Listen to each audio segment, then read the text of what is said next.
Kenapa saya harus selalu mengikutkan istri di dalamnya? Karena saya meyakini kesuksesan seorang suami berangkat dari doa seorang istri. Itu artinya apa? Semakin banyak istri, semakin banyak yang mendoakan.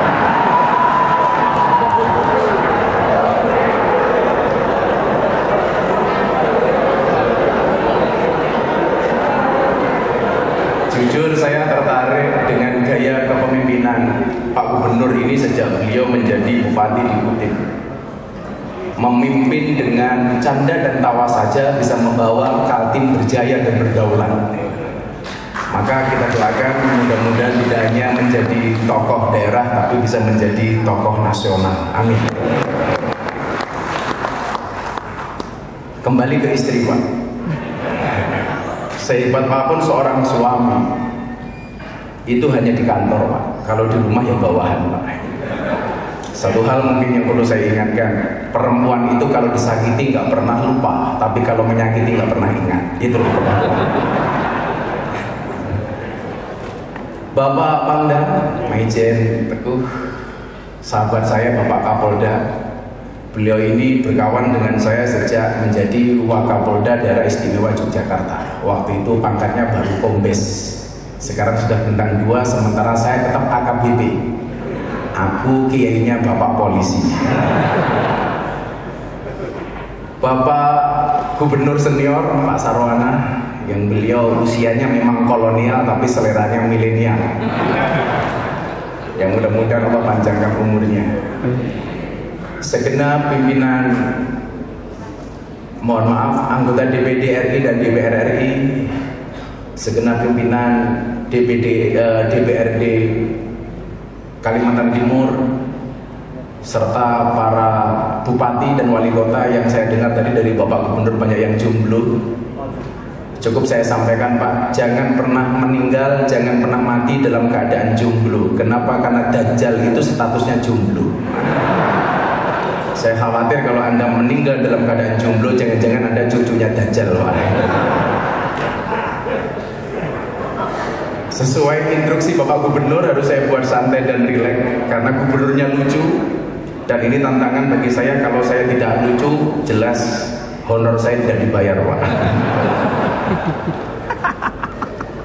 Bila teman membuatmu terluka, bila pasangan membuatmu kecewa, dan bila corona membuatmu menderita, yakinlah Gus Miftah hadir dengan membawa cinta.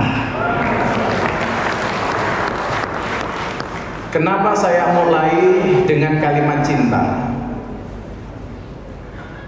Kalimat ini hari ini menjadi susah ketika orang tidak mampu menghargai dan menghormati pendapat orang lain. Bapak Ibu yang saya muliakan, rencananya 23 Desember kemarin saya datang ke Amerika mendapatkan undangan dari wali kota Los Angeles untuk berbicara tentang konsep toleransi, di mana saya mendapatkan undangan dari wali kota Los Angeles itu gara-gara ceramah saya yang viral di sebuah gereja di Jakarta Utara, di peresmian Gereja Bethel Indonesia di Penjaringan bersama Gubernur DKI Jakarta. Toleransi yang kemudian saya sampaikan saat itu ternyata menjadi trending Twitter waktu itu sampai hampir 2 minggu, dan ditranslate dalam bahasa Inggris, kemudian diviralkan di Amerika dan di Eropa. Maka kemudian saya diundang oleh komunitas Katolik yang ada di Amerika untuk berbicara tentang konsep toleransi ala Gus Miftah. Kenapa ini kemudian menjadi penting? Kalau tadi kita simak bersama bahwa visi misi Kalimantan Timur berdaulat 2023, yang salah satunya adalah untuk mensejahterakan rakyat Kalimantan Timur. Bagaimana kemudian rakyat bisa sejahtera kalau kemudian tidak ada kerukunan di dalamnya? Maka saya ini dulu punya masa lalu seperti Bapak Wakil Gubernur Bapak Hadi yang sama-sama penunggu masjid. Kebetulan saya dengan Pak Hadi ini sama-sama James Bond, jaga masjid dan kebun. Dulu ketika saya tinggal di masjid, saya kebetulan tinggal di masjid orang Muhammadiyah. Saya yang terlahir dan besar sebagai orang NU harus tinggal dan menjadi marbot di masjidnya orang Muhammadiyah. Ada masalah Gus? Tidak ada. Masalahnya hanya satu. Gara-gara saya tinggal di masjidnya orang Muhammadiyah, saya kurus.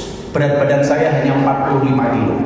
Kenapa saya ikut Muhammadiyah kurus? Karena Muhammadiyah belas, nggak pernah ada selamatan.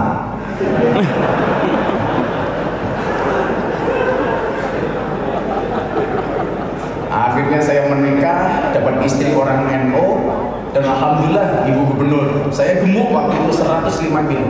Jadi ketika saya membersamai Bang Imam ini sebagai Wakapolda DIY, waktu itu berat badan saya 105 kilo. Kenapa saya jadi orang NU gemuk?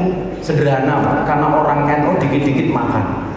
Yasinan makan, tahlilan makan, sholawatan makan, mujahadahan makan, istighosahan makan.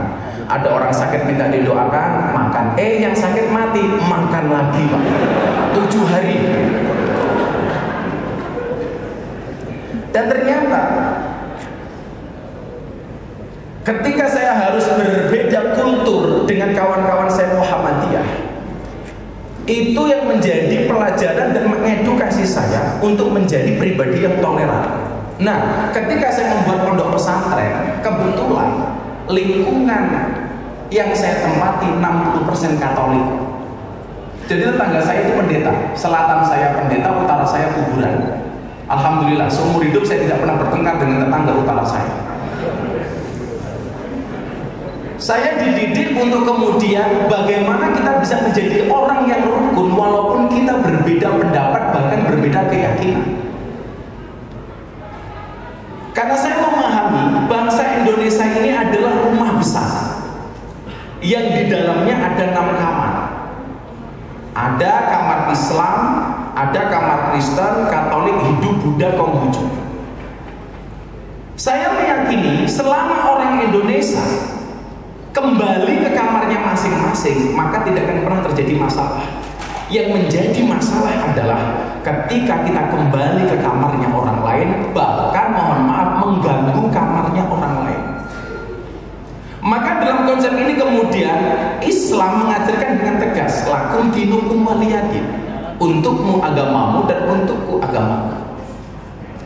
Dalam konteks lain Al-Quran mengatakan wala tasubul ladzina yad'una min dunillah fayasubbullah adwan bighairi ilm. Jangan pernah sekali-kali mencaci sesembahan di lain Allah, selain Allah, maka mereka berpotensi mencaci sesembahanmu dengan tanpa dasar dan tanpa ilmu. Inilah kemudian dulu yang sering saya diskusikan dengan Master Deddy Corbuzier. Barangkali catatannya begini, Gus, kok dulu Deddy Corbuzier bisa masuk Islam melalui Gus Miftah? Sekalipun saya tidak pernah ngajak Deddy masuk Islam. Karena waktu itu yang saya sering diskusikan di podcast dan YouTube-nya Mas Deddy itu hanya sekitar kerukunan. Bagaimana kemudian bangsa ini bisa menjadi bangsa yang rukun? Salah satu dasarnya adalah kenapa Kalimantan Timur kalau pengen sejahtera harus rukun, Bapak Ibu? Dulu Nabi Musa itu punya umat, Pak. Umatnya dilanda kekeringan panjang, kemarau panjang, sampai banyak kematian yang ada di dalamnya. Akhirnya sebagai Nabi Musa memerintahkan umatnya untuk menjalankan sholat istikharah, sholat istisqa, sholat minta air hujan. Sekali sholat Allah belum turunkan air hujan, 2 kali sholat Allah belum turunkan air hujan, sampai ketiga kalinya belum turun air hujan. Kemudian apa? Nabi Musa matur berdoa kepada Tuhan, Tuhan, kita sudah sholat 3 kali ini, kok belum turun air hujan? Apa jawaban Allah kepada Musa? Musa, tidak mungkin aku menurunkan air hujan kepada kalian kecuali 2 hal kamu lakukan. Yang pertama, jadilah umat yang rukun. Kalau kamu pengen aku menurunkan air hujan kepada kalian, memberikan rahmatku kepada umatmu, jadilah hamba yang rukun, kata Allah. Kemudian yang kedua apa? Kamu cari waliku, orang yang aku cintai, aku kasih namanya Barakh. Lah, Barakh ini karakternya seperti Pak Isran Nur, orangnya senang guyon. Akhirnya apa? Musa ini yang pertama memberikan perintah kepada umatnya untuk menjadi umat yang rukun. Kalau kalian pengen Allah menurunkan rahmatnya, jadilah umat yang rukun. Yang kedua, Nabi Musa mencari walinya Allah namanya Barakh. Begitu ketemu, Nabi Musa mengatakan, Barak silahkan kamu berdoa, karena Allah hanya akan menurunkan air hujan kalau engkau berdoa untuk umatku, kata Musa. Dan Bapak Ibu tahu doanya Barak itu apa? Ketika Nabi Musa bertanya kepada Allah, Tuhan, kenapa saya harus minta doa kepada Barak? Kan saya Nabi, dia cuma wali. Apa jawaban Allah kepada Musa? Innahu yudhikuni fil yaumi salasa marrat. Karena Barak itu mampu membuat saya tersenyum minimal sehari 3 kali. Jadi ternyata Pak Pangdam, Pak Kapolda, Allah itu bisa kita buat tersenyum dengan doa-doa kita. Makanya kalau tadi ada bupati wali kota jomblo, ya berdoanya sederhana saja, ya Allah bila dia jodohku, jadikan dia istriku ya Allah. Namun bila dia bukan jodohku, mbok dicek lagi ya Allah, kira-kira.